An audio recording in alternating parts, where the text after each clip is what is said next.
Sur les dernières semaines, beaucoup d'informations, mais le plus important, c'est de rester focus. Vous savez, quand vous avez un objectif dans la tête, moi, ça fait plus de 2 mois, 3 mois que je pense à cette coupe-là. Je me dors avec l'image de soulever cette coupe, donc c'est très facile de rester focus. Après, c'est vrai qu'on a eu beaucoup d'informations dans ce tirage au sort de la Coupe du Monde.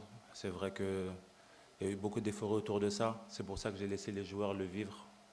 J'aurais laissé 3 4 jours vraiment tranquille, vous pouvez parler de cette Coupe du Monde, mais après 4 ou 5 jours, je leur demande de rester focus sur la Coupe d'Afrique. Il y a une Coupe d'Afrique qui se déroule. Je pense que c'est une des meilleures, voire plus belles compétitions au monde. Peut-être que certaines personnes ne la respectent pas, mais moi je la respecte fortement parce que je sais ce que c'est de gagner une Coupe du Monde, une Coupe d'Afrique, pardon. Je sais ce que c'est que de jouer une Coupe du Monde, mais je n'échangerai jamais une qualification à la Coupe du Monde contre gagner une Coupe d'Afrique. Donc aujourd'hui, je respecte, j'espère que tout le monde la respectera, j'espère que vous, gens de la presse, vous essayerez de rayonner cette Coupe d'Afrique partout dans le monde. C'est ça le plus important, c'est qu'on en parle et positivement de cette Coupe d'Afrique. Maintenant, c'est simple, tout le monde sait l'objectif qu'on a, tout le monde sait que malgré tout ce qui se passe, cette arrivée tardive des équipes nationales dans leur pays pour préparer cette Coupe d'Afrique, les informations qui sont passées, je pense qu'on doit faire abstraction de tout ça et penser vraiment au football, penser à cette joie de vivre qu'on a en Afrique, penser à cette compétition qui est magnifique, la jouer à fond, ne penser à rien d'autre et essayer de gagner cette Coupe d'Afrique. Ensuite, on aura le temps de penser à ce qui se passera dans le futur, Inch'Allah. Mais le plus important, c'est que aussi les personnes qui protègent cette Coupe d'Afrique aient ce droit de parole pour pouvoir défendre la Coupe d'Afrique. Parce que c'est important. C'est important que nous, Africains, nous défendons notre Coupe d'Afrique. Elle est très belle et j'espère que certains auront l'occasion d'en jouer plusieurs. Mais aujourd'hui, je pense au présent, je pense à cette Coupe d'Afrique au Maroc et je pense aux équipes qu'on doit affronter. Alors, on revient au coach, s'il vous plaît. Oui, là. Bonjour coach.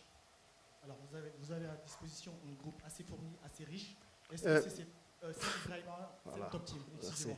Alors vous avez à disposition un groupe assez fourni, assez riche. Est-ce que c'est cette richesse qui vous pousse à faire davantage des séances à huis clos afin de trouver un équilibre parfait?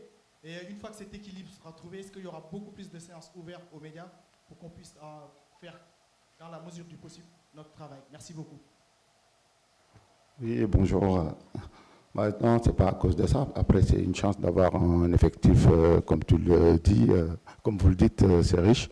Mais voilà. Mais là, on était dans une phase de travail tactiquement, d'essayer de régler certaines choses. Mais je pense que ça doit être un peu discret. Et quand ça doit être ouvert, on le fera. Il n'y a aucun souci. Mais en ce moment, c'est fermé. Et voilà. Et désolé. Allez-y, vous avez le micro. Malan Saleh, journaliste à Sport TV. Bonjour coach. Bonjour Khalidou. Coach, ma question est la suivante. On remarque souvent une possession de balle importante de l'équipe nationale du Sénégal, mais parfois un peu stérile. Face à des blocs un peu regroupés, comment comptez-vous aujourd'hui travailler sur la verticalité ou bien pour essayer de joindre les hommes de couloir dès la récupération? Merci. Oui, bonjour Nana. Je ne pense pas que la possession est stérile parce que pour faire bouger un bloc, il faut aller de gauche à droite et aussi varier parfois certains principes de notre jeu. Parfois, il y a la profondeur, parfois aussi, il y a des jeux combinés, surtout sur les côtés. Donc, je pense que face à des blocs bas, on sait en Afrique, il y en aura beaucoup. Sauf que nous, on a souvent la balle, donc ça nous permet d'avoir des solutions, de leur faire passer de gauche à droite. C'est sûr qu'il faut mettre de la vitesse, qui est très très important. Au bout d'un moment, il y aura des brèches qui vont s'ouvrir et si on passe, essayer d'être efficace dans la surface adverse. Allez-y, vous avez le micro, Diassé. Bonjour coach, bien c'est de RFI.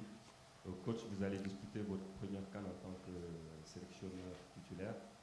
Moi, je voulais savoir comment vous collaborez avec les anciens comme Khalidou qui ont fait 5 CAN, comme Ghana, comme Sadio. Comment vous les associez peut-être à la réflexion sur l'équipe, sur la composition? Est-ce que vous avez fait un collège de 5-6 jours avec qui vous discutez? Comment ça se passe? Oui, bonjour. Non, il n'y a aucun souci. Moi, de toute façon, mon management, je suis souvent, j'aime prendre l'avis des joueurs, surtout que des joueurs qui ont connu la CAN. Moi, bon, c'est sûr que c'est la première fois en tant que le sélectionneur. Je l'ai connu la CAN 2022 en Côte d'Ivoire. Et là, aujourd'hui, je suis à la tête de cette sélection avec des joueurs qui ont eu 5 à 4 CAN.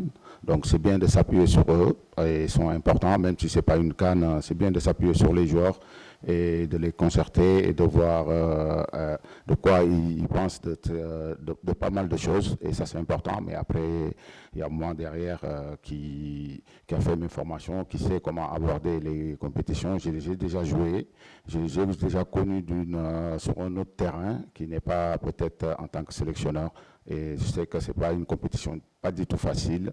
Voilà. Et je trouve que aussi avoir des joueurs qui ont cette expérience, c'est très important dans un groupe. Vous avez le micro, Franck. Bonjour coach, Franck Simon, CAP-TV, bonjour. Je voudrais en fait vous poser une question sur le Botswana, les Zèbres. On va savoir comment, tout simplement, qu'est-ce que vous savez déjà de cet adversaire? Comment vous l'avez préparé sur le plan tactique? Quels sont vos moyens de le préparer? De quoi vous disposez au moment d'aborder ce type de rendez-vous? Bon, bonjour, je n'ai pas relevé comment ils sont déjà, parce qu'on les a bien étudiés et je préfère les garder. Mais après, on sait que c'est une équipe qui mérite d'être ici, qui a montré de bonnes choses et qui termine deuxième de son groupe pour être là. Et c'est une équipe qui est solidaire et qui fait les efforts qu'il faut. Donc voilà, ce n'est pas des équipes faciles à jouer, et voilà, on s'est entraîné pour pouvoir bouger ce genre de blocs, et espérons que demain ça sera fait. Ici, devant.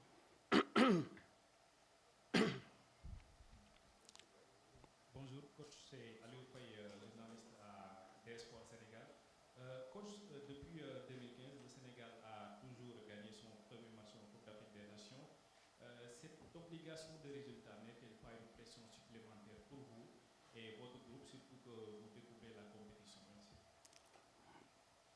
Mais c'est sûr que gagner son premier match de la compétition est très important. Ça permet de bien aborder la compétition. Ça c'est sûr, on le sait, c'est un objectif, comme on prend match pour match.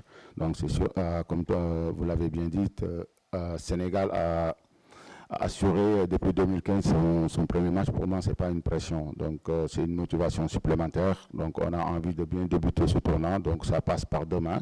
Et espérons que demain, on va commencer cette compétition par une belle victoire. Ouais, vous avez le micro, Babacar. Bonjour coach et bonjour Kalidou. La question est pour le capitaine Kalidou, mais sur votre voisin, parce que c'est votre première compétition finalement avec un nouveau sélectionneur sous les couleurs des Lions de la Teranga. En quoi c'est différent et quel rôle vous jouez pour l'accompagner dans cette nouvelle aventure? Bonjour. Effectivement, c'est la première compétition avec un nouveau sélectionneur, mais ça ne change pas du tout parce que c'est un sélectionneur qui connaît la maison, qui connaît la tanière. C'est un grand frère pour nous. Il nous a donné beaucoup de conseils, il nous a donné beaucoup de confiance. Il nous aide au quotidien. On a très bien préparé ce match du Botswana parce que l'équipe a été très bien étudiée. On a les bonnes informations et c'est plaisant. Je pense qu'on est dans la continuité de ce qu'on avait connu avec Aliou, mais je pense aussi qu'il a sa recette personnelle. Il nous donne différents angles, on va dire. Et c'est bien qu'au quotidien, on est avec un sélectionneur qui connaît le pays, qui connaît la température du peuple.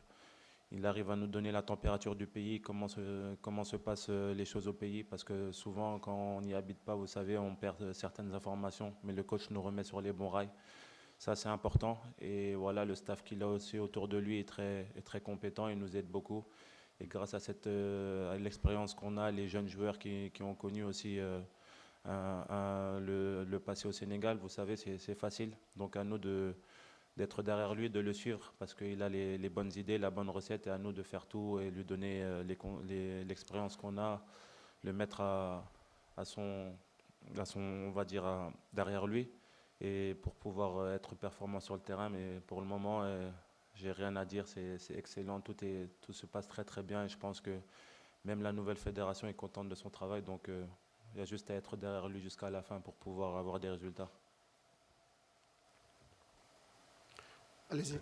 Voilà, bonjour coach, Mohamed El Amin Diop, Eric Fab TV. Donc ma question c'était par rapport à l'adversaire, je vais rebondir par rapport à la question de mon confrère. Quel est actuellement l'état d'esprit de l'équipe et comment comptez-vous aborder ce match contre le Botswana, parce qu'on sait que le Sénégal sera très attendu dans cette compétition, aussi parfois même le Sénégal parmi les grands favoris de cette CAN 2025. Merci. Oui.